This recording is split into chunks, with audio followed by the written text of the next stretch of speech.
Hey everyone, welcome to my new movie collections update video for the month of July. I'm glad you're still with me and joining me for a new video, still sticking with me guys. I appreciate the support and all the likes that, keep coming my way. Just keep doing that, keep sharing my videos around to other, movie reviewers out there. Like the video, subscribe, get other subscribers behind me too guys, alright? I really appreciate it all. Alright, so I got another nice little selection of films that I've, recently watched. And I'm going to share with you guys, alright? So the first movie that I have to show you is this film called Blood Ties with Clive Owen, Mila Kunis, and Zoe Saldana. There's several other actors in here too, but I just can't remember their names, even though it's probably written on the front cover. But basically the premise is Clive Owen recently just got out of jail. He's the older brother. He has the younger brother who's a cop. And it's basically about Clive Owen's character trying to balance living a normal, respectful type of life and also trying to see if he can still make some extra money while working what he used to do before was basically a lot of crime related activity and stuff like that. And his brother is kind of the one who's caught in the middle trying to protect his older brother or trying to help the police trying to nab him anyway. So there's a lot of dramatic stuff that happens in this film. I really did enjoy it. I definitely recommend it. Something you guys should definitely check out and watch. um, Zoe Saldana was really fantastic in this movie. So was Mila Kunis in here. Just seeing them just do something different besides most of the comedic roles that I've seen Mila Kunis in before. And of course, Zoe Saldana is always great to watch. And this is just another uh, welcome addition to see her playing this role that she has in here too. I believe she plays the younger brother's girlfriend at the time in this film. So overall, guys, I said it's a really good movie. Definitely check it out. Blood Ties. The next movie I have to show you is, of course, Her, with Joaquin Phoenix and Scarlett Johansson.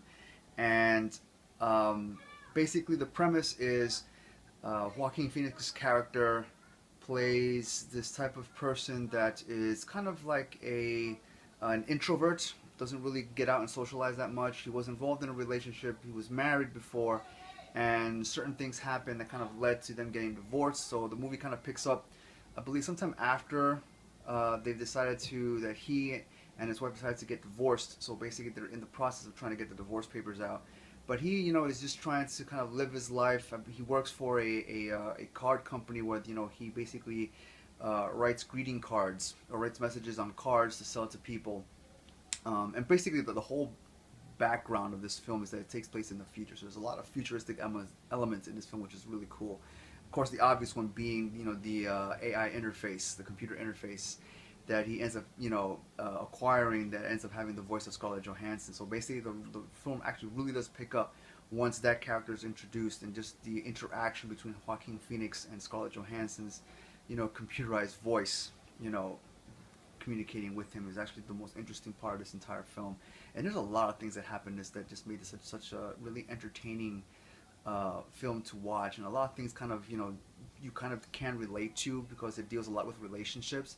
And while the fictional part is, of course, it's in human being having a relationship with an artificial intelligence, a computer, while that may not be too far-fetched to believe, because I've seen and heard stories coming out with people doing weird things, or maybe not so weird things, but kind of having relationships with AI or computer graphics, or animated cartoon characters and stuff like that.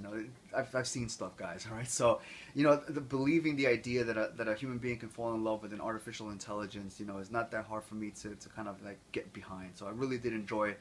But just the whole aspect of the relationship that was building, and how that can have its ups and downs, and how they try to understand each other while trying to understand this thing that they're experiencing with each other. It's really deep and profound. I really did enjoy that a lot about this movie.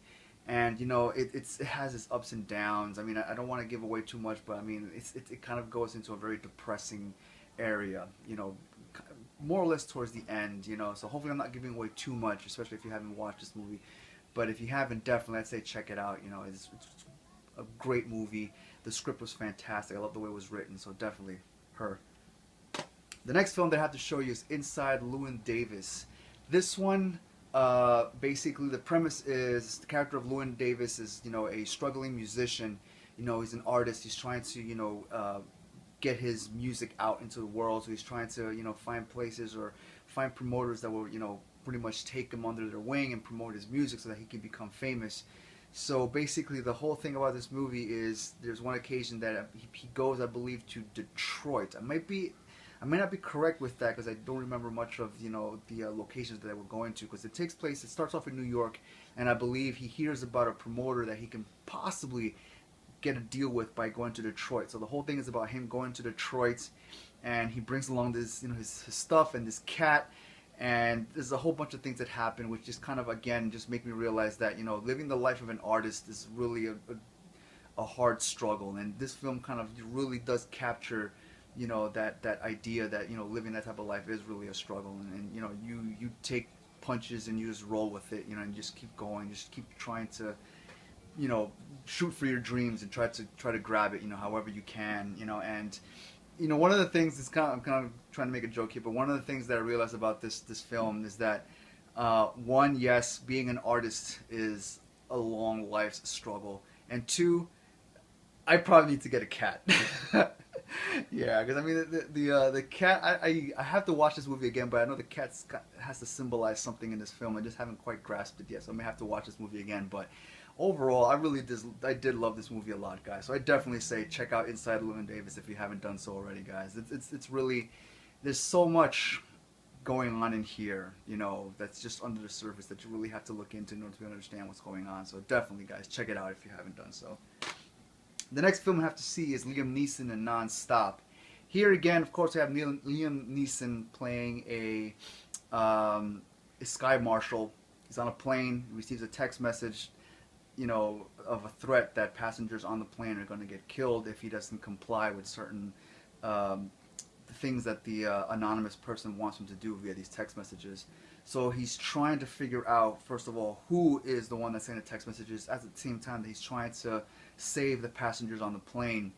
And of course, he starts losing, a few passengers at the beginning, but then it just turns into this whole mystery web of intrigue in terms of, the passengers not believing, who he is, he not believing the passengers on the plane being who they are. So it's actually, it's a lot of fun just to watch it. Again, for a Liam Neeson film, an action film, it's really a lot of fun just to see the level of intrigue going on here between, who believes who is who they say they are and things like that.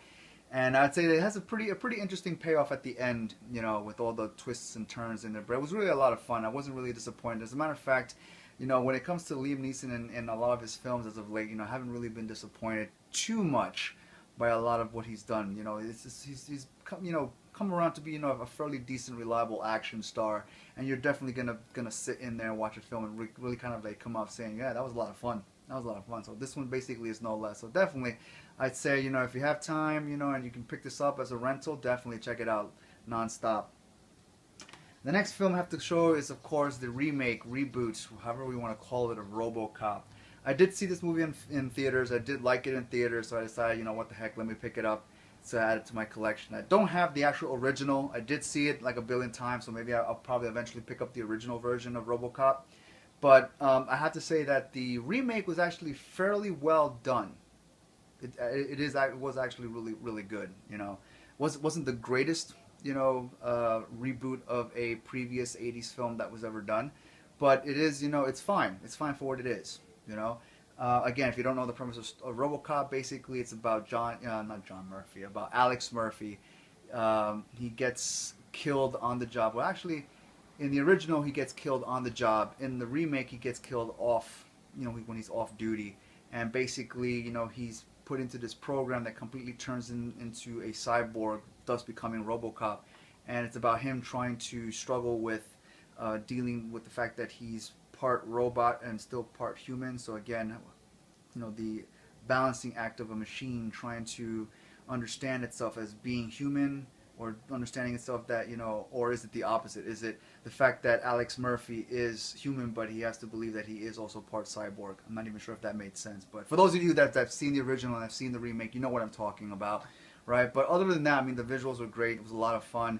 The design for the RoboCop, suit itself is actually pretty cool. They do kind of pay a little bit of homage to the original suit design, which is pretty cool, right? The tech behind it, again, really great. Michael Keaton does a great job playing, I believe the head of the, what is it? Forgot the name of the organization. I can't believe I forgot the name of the organization. Oh my goodness. Omnicorp. Omnicorp, there it is, yeah. And what's his name? Gary Oldman, who plays the scientist who develops the whole program, this whole cybernetic program, does a really good job also portraying that role too. So definitely, this movie is actually a lot of fun. I'll definitely give it a chance, guys. If you love the original, you're gonna enjoy the remake. They do make references to certain things that were part of the original film itself. So definitely was a nice touch. So definitely check out RoboCop if you haven't. And the last film that I have to show you, of course, is the Japanese film adaptation of the manga anime Rurouni Kenshin. Alright, if you've seen the previous video that I had posted up before this one, which was my movie spotlight review, I talk a lot about Rurouni Kenshin, and if you've seen that video, you know basically that I had nothing but high things, positive things to say about this film. So I'm going to keep this one very short. If you guys have seen the original anime or you've read the original manga, this film, the first one in a trilogy, the next two films are coming out later this year in Japan, but this film was started, does a very good job of taking the first 1/3 of the Rurouni Kenshin anime manga arc and revolving in, pretty much coming out with a decent storyline that encapsulates all of that in there, because there's a lot that happens in the original manga and anime within that first 1/3 of it. But they did a really good job, pretty much at least getting the important points in terms of establishing who Kenshin is and who are the other supporting characters around him, and especially some of those that have returned from his past to haunt him. They really did a really decent job of, pretty much capturing all those, characters, even though they don't explore too much of their narrative storylines or their backgrounds, which is expected, of course. This movie is only 2 hours, right? And they can only do so much within that time, but they did what they could with what they were able to do within that time frame, and it's decent.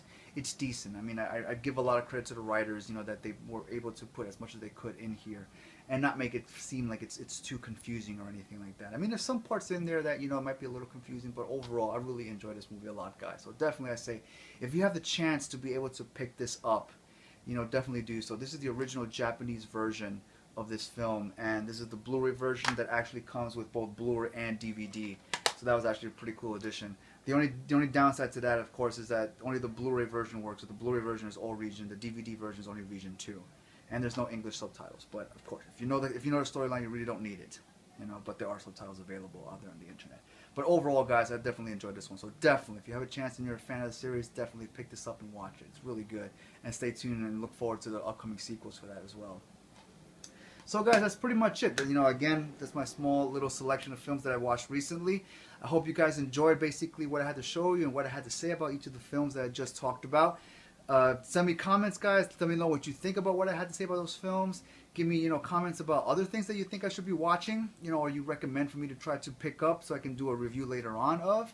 And as always, guys, stay safe, keep watching films, and yeah, enjoy life, guys, all right? Take care.